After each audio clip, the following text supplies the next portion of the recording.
Good morning guys, and today is 21st of October and I welcome you all in today's video. तो let us start. Okay तो आज का thought है आपका be a reason today for a smile in someone's face, यानी कि आप वो कारण बनो जिसकी वजह से कोई स्माइल करे, and smile in not a bad intention, okay, in a good mean. So let us start with our first question. Which tennis player has recently retired? तो कौन से टेनिस प्लेयर ने रिसेंटली अपने रिटायरमेंट की घोषणा कर दी है? Rafael Nadal, Novak Djokovic, Carlos Alcaraz और नन ऑफ दीज. तो इसका आंसर हो जाएगा आपका Rafael Nadal. Yes, the Spanish tennis player, and इन्होंने एट द एज ऑफ 38 ये रिटायर्ड हो गए हैं, and he is a Spanish player who has 22 grand slams title, okay, and has considered number 1 in singles bye association of tennis. Okay, तो next है who is the grandfather of modern tennis? Modern tennis के grandfather को किन्हें कहा जाता है, यानी कि ओके, तो निक पॉलिट है, रॉजर फेडरर, पेटे सैम्प्रास, नोवाक डिजोकोविक, एंड इनका आंसर हो जाएगा आपका निक पॉलिट है, बिकॉज इन्होंने ही जो टेनिस होता है उसे एज अ अवेयरनेस इसका ज़्यादा करवाया था इन्होंने ही, एंड इसका एक अकेडमिक स्कूल या फिर as the concept of academy इन्होंने ही लॉन्च किया था. ओके, तो ये हैं आपके निक पॉलिट है. He gave the concept of tennis academic studies for its better growth. Okay, तो उसके बाद नेक्स्ट क्वेश्चन आता है वर्ल्ड स्टैटिस्टिक्स डे, यानी कि विश्व सांख्यिकी दिवस हम कब मनाते हैं? तो इसका आंसर हो जाएगा 20 अक्टूबर, यानी कि कल. ओके, तो 20 अक्टूबर को we celebrate not every year, यानी कि हर साल हम लोग इसे सेलिब्रेट नहीं करते, एंड इट इज़ हर 5 साल में ये रिपीट होता है. ओके, और इसे फर्स्ट टाइम हम लोगों ने सेलिब्रेट किया था 20 अक्टूबर 2010 को. उसी टाइम पे यूनाइटेड नेशंस ने इसे डिक्लेयर किया था, and from that day we have started celebrating it. तो 2024 का उसका थीम है empowering decision makers through data, and you can see celebrated every 5 years. और वहीं नेक्स्ट क्वेश्चन आपका यहाँ से पूछा जा सकता है कि नेशनल स्टैटिस्टिक्स डे कब मनाया जाता है? तो इसका आंसर हो जाएगा 29 जून.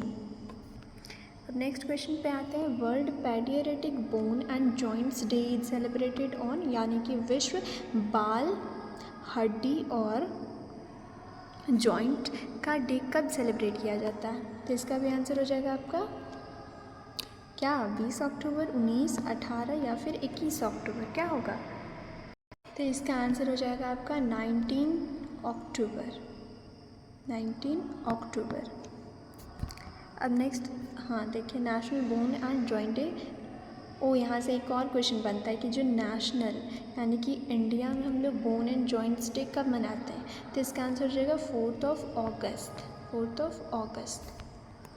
अब नेक्स्ट क्वेश्चन है national youth confidence day is celebrated on which day? 20 अक्टूबर, 19 अक्टूबर, 21 अक्टूबर और 17 अक्टूबर. तो इसका आंसर हो जाएगा आपका 20 अक्टूबर, ऑप्शन नंबर 1, 20 अक्टूबर.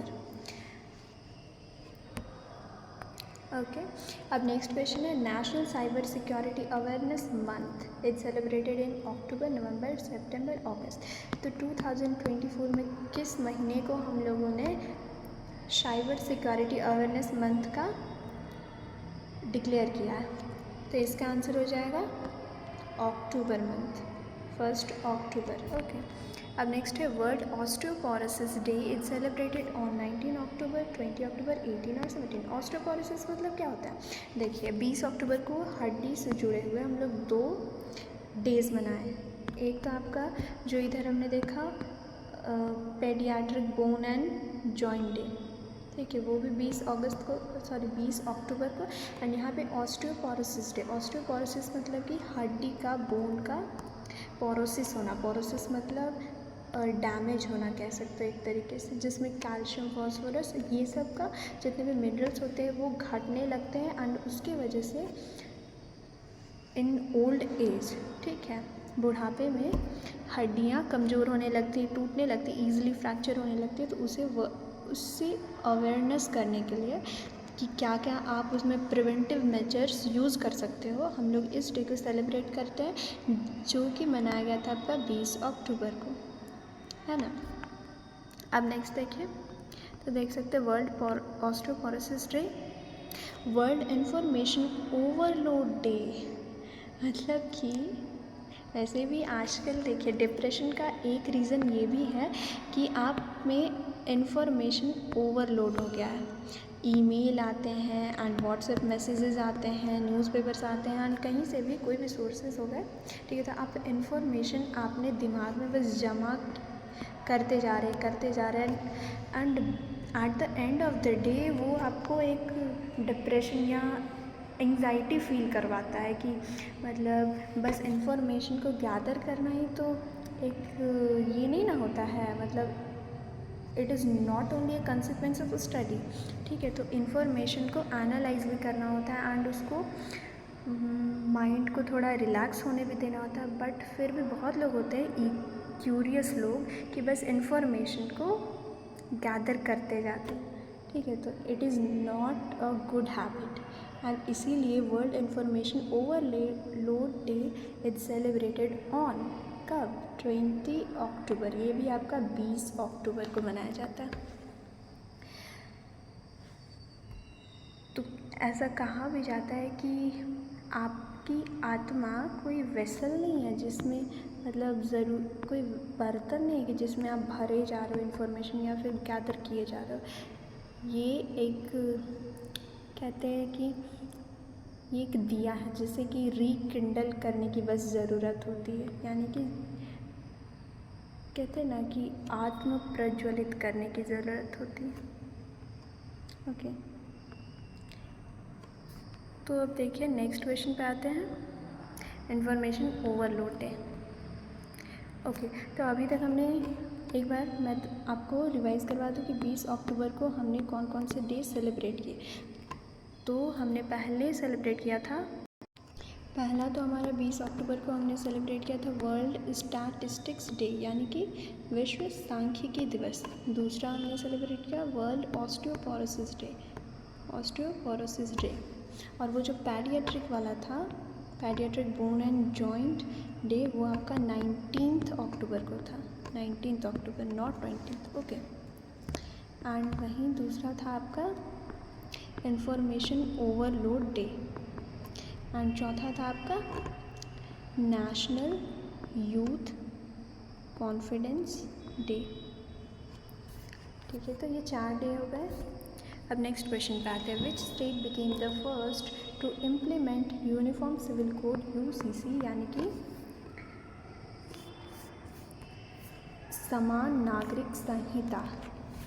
इसमें होता है ना कि बेसिकली कि जितने भी नागरिक हैं irrespective of their caste, age और रिलीजन और जेंडर, उसे उन्हें मतलब कि कोर्ट में या फिर कहीं भी उनको एक जैसा लॉ के हिसाब से उनको जस्टिस मिलेगा या फिर उनको सज़ा सुनाई जाएगी, किसी पे भी असमानता नहीं की जाएगी, ठीक है। तो ये वाला लॉ अभी रिसेंटली किस स्टेट ने फर्स्ट टाइम इम्प्लीमेंट किया है? After independence.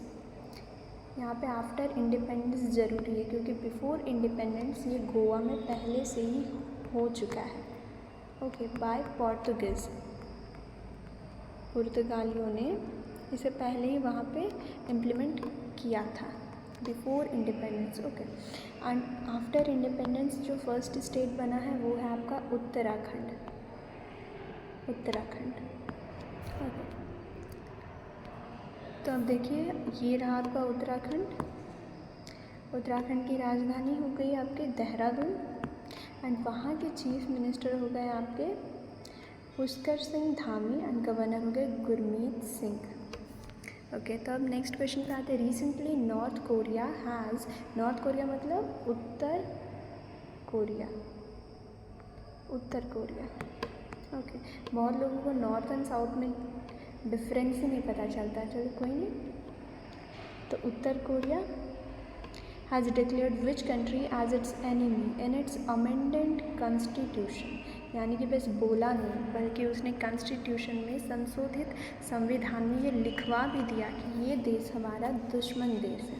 तो कौन सा देश? साउथ कोरिया यानी कि दक्षिण कोरिया, या फिर रशिया, या फिर इंडिया, या फिर USA, बताओ बताओ। तो इसका आंसर हो जाएगा आपका साउथ कोरिया, उसका सबसे नाइबरिंग कंट्री एंड उसी का अपना पार्ट जिसे नॉर्थ कोरिया ने एनिमी कंट्री डिक्लेयर कर दिया। एंड नॉर्थ कोरिया की बात करें तो उसका कैपिटल है प्योंगयांग, ठीक है। उसके वहाँ के प्रधानमंत्री हैं Kim Jong, the most brutal king, okay. And वहाँ पे जो करेंसी चलती है वो है आपकी क्या? North Korean won, won. ये है उसका फ्लैग, ब्लू है, रेड है, बीच में एक स्टार एंड फिर से ब्लू। तो आप लोग देख सकते हैं ये रहा north Korea, okay. North Korea and south Korea. और यहाँ पे एक और क्वेश्चन बनता है कि जो नॉर्थ कोरिया, देखिए यहाँ पे जो दिख रहा है ना आप लोग को बीड्स लाइक स्ट्रक्चर, ये जो ऐसे गोल गोल सब बनाया हुआ, ये बाद में बनाया हुआ है, जिसको मतलब as a separating wall North Korea और साउथ कोरिया के बीच में एक बनाया हुआ है, जिसका नाम बहुत बार पूछा जा चुका है क्वेश्चंस में, ओके। तो इसका नाम क्या है? तो इसका नाम है आपका 38 पैरेलल, क्या? 38 पैरेलल, 38 पैरेलल वॉल। अब नेक्स्ट क्वेश्चन नहीं, साउथ कोरिया के बारे में भी ना। तो साउथ कोरिया का कैपिटल हो गया आपका सियोल एंड दोनों के बीच में जो डिवाइडिंग लाइन था वो था आपका 38 पैरेलल। वहाँ के प्रधानमंत्री हान डक सू एंड करेंसी है साउथ कोरियन वॉन, SOU होगा, यस। वहाँ के प्रेसिडेंट हैं आपके यून सुक येल और ये रहा उसका फ्लैग, ओके। तो इसे एक शांत कंट्री माना जाता है ना, साउथ कोरिया मतलब कि शांत कंट्री। अब नेक्स्ट आते हैं, who is selected as the international shooting sports federation athlete for the year. तो इंटरनेशनल शूटिंग स्पोर्ट्स फेडरेशन ने एथलीट फॉर द ईयर किसे चुना है? Yang Jin, Yukun Liu, both और नन ऑफ दीज। तो इसका आंसर हो जाएगा आपका both of these, Yang Jin and Yukun Liu. तो देखिए ये हैं आपके युकुन लियो जो कि आपके बिलोंग करते हैं चाइना से, एंड ये हैं आपके यांग जिन जो कि कोरिया से हैं, साउथ कोरिया से, okay. And now the time have reached, जहाँ पे मैं एकदम एंड पे आ गई हूँ वीडियो के, ओके। तो this is the time to bid you thank you and मिलते हैं नेक्स्ट वीडियो में with more questions of current affairs. तब तक के लिए bye bye. So see you soon in the next video, thank you. और यहाँ पे रुकिए एक क्वेश्चन मैं छोड़ के जा रही हूँ एज अ मतलब कि स्टैटिक जीके का, कि उस कंट्री का नाम बताइए, ठीक है, जहाँ पे 0 मॉस्किटोज़ पाए जाते हैं, ठीक है। तो कमेंट सेक्शन में प्लीज़ रिप्लाई मी, ओके।